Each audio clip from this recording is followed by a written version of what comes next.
Welcome back to Good Morning La La Land. We're talking happy, healthy holidays. I'm so excited to welcome mental health expert in eating disorder advocate. There we go, Dr. Linda Brie. Thank you so much for being with us today. I'm very grateful to be here. Thank you so much. So tell us, how can people stay in a healthy, self-loving mode for the holidays?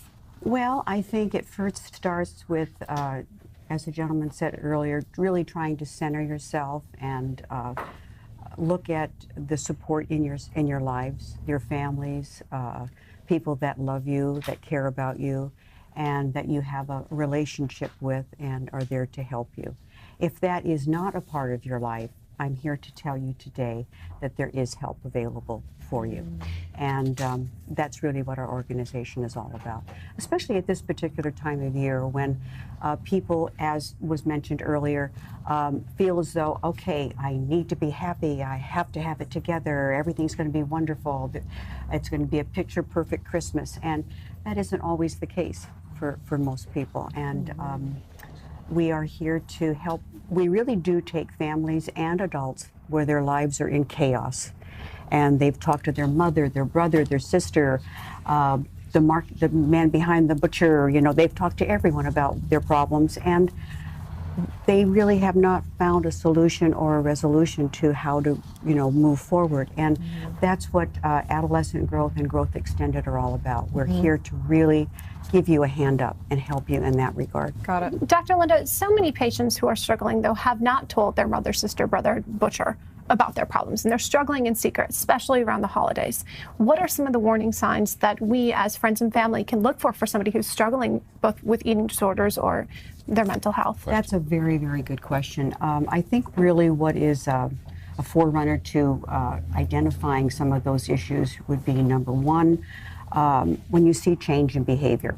For instance, if you see a student or a young person that was actively involved in school, grades were fairly good, they're functioning pretty much day to day, and all of a sudden there's a change in that behavior where they're becoming more withdrawn, they appear sullen, sad, they're cutting off friendships, they're starting to isolate, and then you may see with eating disorders, a change in their behavior. Sometimes it becomes somewhat ritualistic in that they only want to eat certain kinds of foods, or they only want to start eating breakfast and maybe skipping lunch and dinner, or they're continuously eating. That's also a giveaway.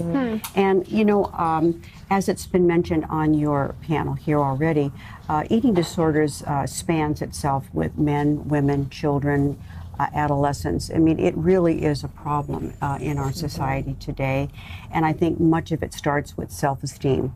And there is, especially in the United States, there's a lot of demand on us as how we move forward in our lives to be successful and to be creative and to find our way. And, not everyone moves at the same pace. Right. I have a question for you, because I had bulimia from the time I was 17. And for me, when I was healing, I probably couldn't have been around all the junk food. Like, I had to, at some point in time, kind of like have a safe space. So how do you think families could handle that? Like, how can they create a safe space for somebody that's struggling? It's like having an alcoholic and having booze right in front of them, right? You kind of want to be a safe space for them. How do you handle that? How could someone handle that as a family? I think really, for the most part, when you're dealing with an adolescent who does have an eating disorder, and you're in a family where there is concern and love and compassion for that person, I think by really talking to them in a way that you're hopefully going to reach them, and if you're not, then you could definitely get help. But I think that it's important to be able to first be able to talk about it, and then there are safeguards. I mean, it's just like alcohol. With alcohol, you can set it aside, or drugs, you can set those aside in your treatment. But with food, it's a whole different animal. You have to take that out 3 or 4 times a day and learn how to manage that in a way that is going to be healthy and also wholesome, and it's going to have to mirror what it is that you want that young adolescent to do. So many times families can be very instrumental in helping with the adolescent who does have an eating disorder. But we deal with eating disorders that are now not, let's say, an obsession, but they have become a compulsion.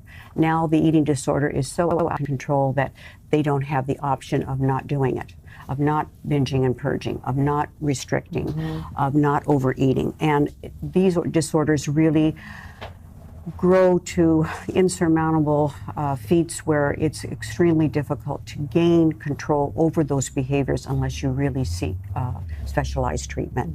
And So, really, so that's I'm here what just we are. to reiterate for someone listening, because just to saying is that as a family can kind of help mentor that. But if it's so bad that someone just cannot, like they need to go seek help if they can't be in an environment where they can't monitor it. Because with an obsession, you have an obsession where you're wanting to restrict and binge and purge. And there's a starvation deprivation phase that goes along with that. It's Pavlov's theory, very easy. The dog is starving. You bring out the bowl, he smells the food, or rings the bell, immediately he knows he's going to salivate and start to eat. There's no threshold because there's a starvation portion of us with our brain that says, I want to eat. So you're going to salivate and you're going to eat until you're completely full, and then you feel as though you want to purge. That's because your cues are off, your impulses, your impulse control is off, and it becomes a compulsion where you don't have control over it. It's just, it now becomes an instinct, that's a behavior that's being reinforced, and it's biochemical. And that's why it's so important to really seek the help that you need. Yes, makes I have a sense. question. So let's say there's somebody out there and they've identified a concern that they have for somebody that they care about and that they love. How can they speak to that person in a way that keeps their mind and their heart open and doesn't trigger them, so they can at least explore the opportunity for that person to get help? I think communication is probably the most essential factor in touching and healing and helping an individual that is in need, because so often as a parent we want to run to help, and in doing so sometimes we don't stop to listen. And I think it's so important to just be there and to try and be empathetic and really connect with that person in a way that maybe they need to be connected, to be held, or to be soothed, really. And once I think that they feel that connection with you, many times, even with our own patients, they really just open up. They really feel a sense of, this is a safe haven. This is where I can be to really, I know that no one's going to judge me, no one's going to think less of me, because it's a very difficult situation to deal with mental illness. Most families really don't know how to deal with mental illness. It's unfortunate to say. And we really are, I really think the most important thing that the message that I want to convey today is that I want to give you hope. Because we deal with families that they have exhausted every possibility, and they feel as though, you know, they're just so afraid, they're so fearful, and so is the person that's suffering. Yeah. And Well, we could. I mean, there's so many questions, and I know so many people. It's a big thing during the holidays for sure. So, tell people where they can find you, where they can learn more about your work. We deal with adolescents from ages 12 to 17, and that is our facility. We have several facilities in the Los Angeles basin, but we under adolescent growth, and then growth extended. We also deal with adults, and we deal with mental illness, chemical dependency, and we specifically have eating disorder facilities that are designed just for eating disorders. Great. Fantastic. Thank you, for your Dr. work. Linda. We really appreciate it. Yeah. Stay Thank you tuned. so We'll be much. back with more on Good Morning La La Land.